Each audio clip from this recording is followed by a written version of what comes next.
साथीहरु अब चाहिँ म पिटोनिया सार्दैछु है। पिटोनियामा चाहिँ म यो भर्मी कम्पोस्ट लगाएर अनि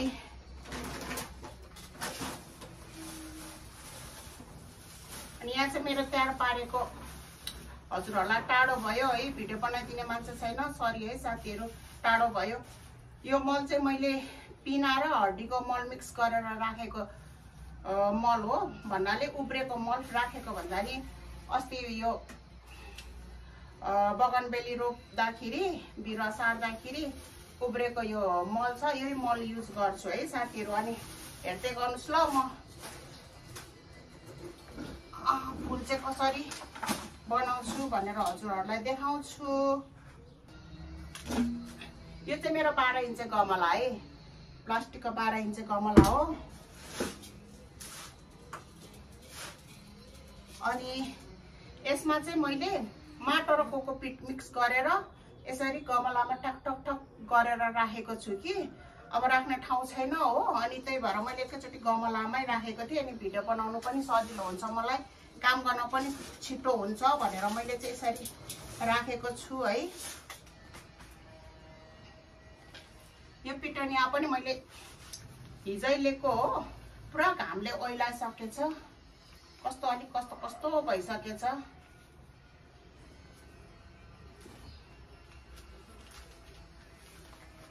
अनि साथीहरु अनि यो फुल निकाल्दाखेरि चाहिँ प्लास्टिकबाट फुल निकाल्दाखेरि चाहिँ नि अलिकति यसरी कुचाउनुहोस् ल। यसो गरौ भनेदेखि चाहिँ जरा नफुटिकन माटो नफुटिकन निस्किन्छ नि त।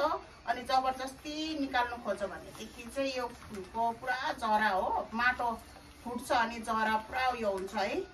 अनि बिरुवाहरु चाहिँ यदि त्यस्तो भयो भने बिरुवाहरु चाहिँ बिग्रिनु सक्छ हो। मैले पनि त्यस्तो गर्दा गर्दा त फुटिसक्यो। अनि यसरी अलग्गै बिरुवालाई चाहिँ यसरी रोपिदिनु पर्छ ल।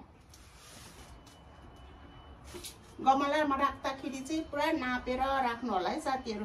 धेरै तल भयो भने पनि गमला भित्रै फुल हराउँछ नि त। अनि फेरि धेरै माथि भयो भने पनि राम्रो देख्दैन। अब जराहरु निस्किन्छ के, पानी हाल्दा हाल्दा यो फुलको जराहरु निस्किन्छ। त्यही भएर अलिकति ठिक्कसँगले मिलाएर राख्नुपर्छ है। अनि अब यो मल चाहिँ म यतिखेर दिन्छु है।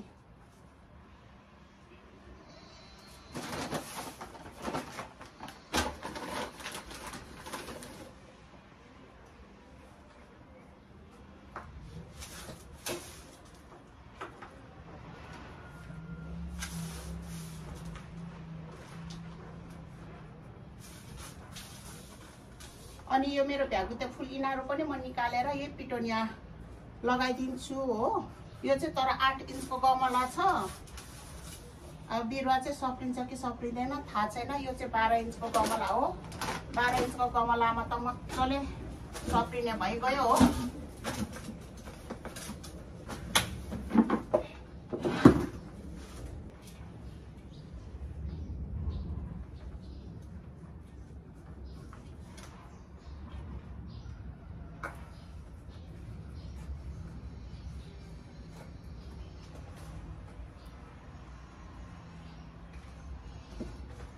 यो कोकोपिट र माटो मिसायो भनेदेखि चाहिँ एकदम राम्रो, बिरुवाहरुलाई चाहिँ एकदम राम्रो हुन्छ है साथीहरु।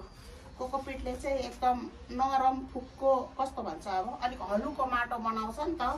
अनि बिरुवाहरुको जराहरुलाई चाहिँ अब जति हलुका भयो उति सजिलो उनीहरुको जरा हान्नुलाई।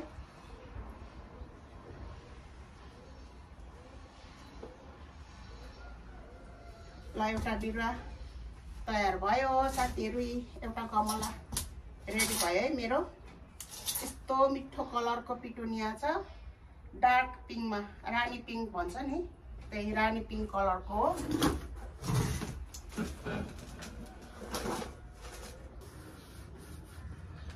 अब चाहिँ यो अन्तिम गमला है साथीहरु। अब त घाम पनि गयो हो, क्याप पनि निकाल्दिएको, के गर्ने, फुल रोप्दा रोप्दा घामै गइसक्यो। यस्तो मिठो मिठो कलरको पर्पल, डार्क पर्पलमा यसलाई चाहिँ यसरी जोगाएर निकाल्नु पर्छ। एकैचोटि यस्तो गरेर नि तान्नु हुँदैन है, भित्र माटो फुट्छ। अनि अनि यसलाई चाहिँ हल्का यसरी गरेर प्लास्टिकलाई तान्नुपर्छ।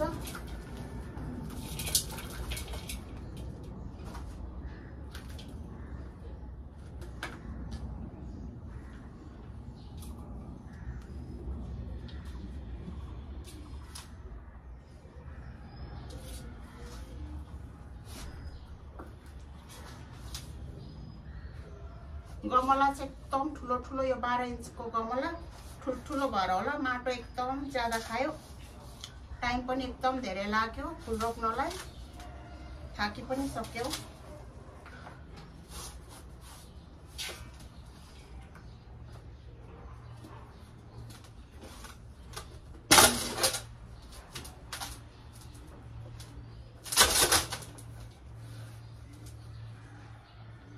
ल गमला चाहिँ तयार भयो।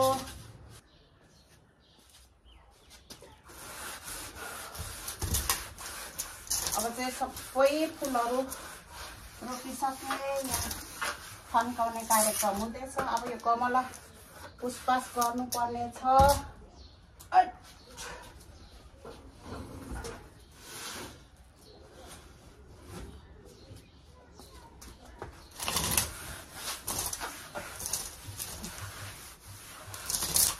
सेतो गमला पुरा फोहोर भएछ, अब यो पुस्नु पर्छ बिस्तारोसँगले। अनि यो दुईटा चाहिँ एकदम फ्रेस भएको भएर साह्रै माया लाग्यो हो, मैले गरिनँ, बिगारिनँ।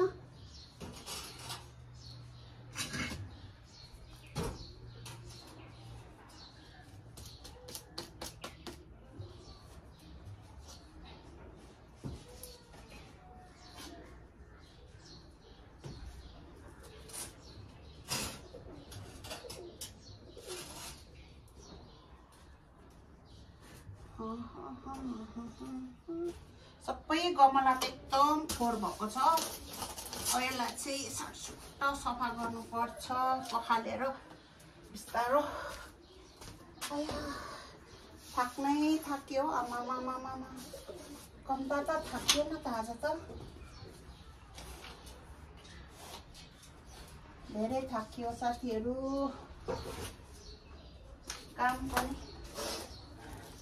धेरै बेर लाग्यो।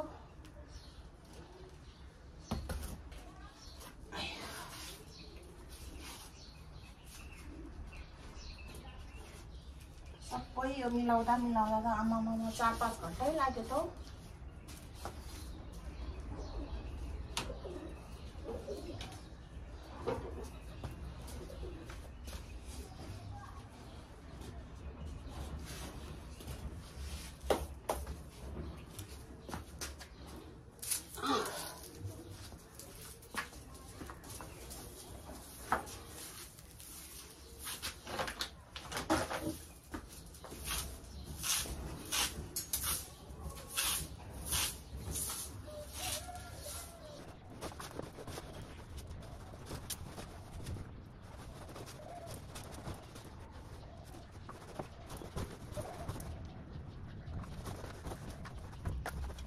फुल चाहिँ रोपिसकेपछि साथीहरू पानी दिन चाहिँ नछुटाउनु होला है। यो 8 इन्चको गमलामा अलि अप्ठ्यारो भयो पानी दिन।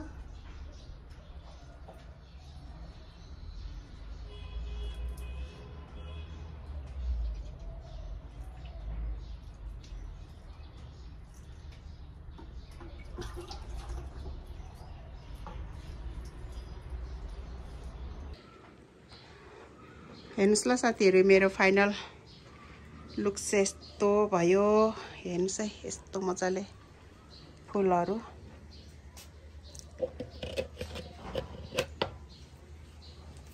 ओहो, अनि यो बगनबेली त झन् यस्तो धेरै फुलेको छ है। एकजना साथीले भन्नुहुँदै थियो उहाँको चाहिँ पिना र कम्पोस्ट मल मात्रै लाउँदा पनि मजाले फुल्छ भन्नुभएको थियो। धेरै राम्रो। मैले चाहिँ अलिकति हड्डी पनि मिसाउने गरेको छु, हड्डी डिएपी पनि मिसाउने गरेको छु। अनि मेरो चाहिँ यस्तरी पत्तै छैन है, सबै फुलै मात्रै छ। यसरी फुलिरहेछ। यहाँ पनि चाहिँ पिङ्कमा कस्तो मजाले भइरहेको छ। अनि यहाँ पनि छ, यहाँको त अगाडि फुलिसकेको हो यो। अब यो झर्न लागिरहेको छ है, यस्तो भइरहेछ है। अहिलेको चाहिँ मेरो यस्तो भयो।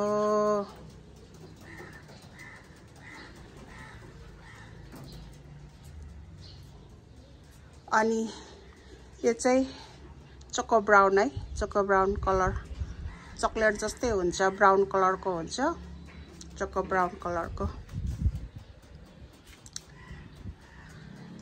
यहाँ पनि छ मेरो यो बगनबेली, यस्तो मजाले फुलिरहेको छ जरबेरा।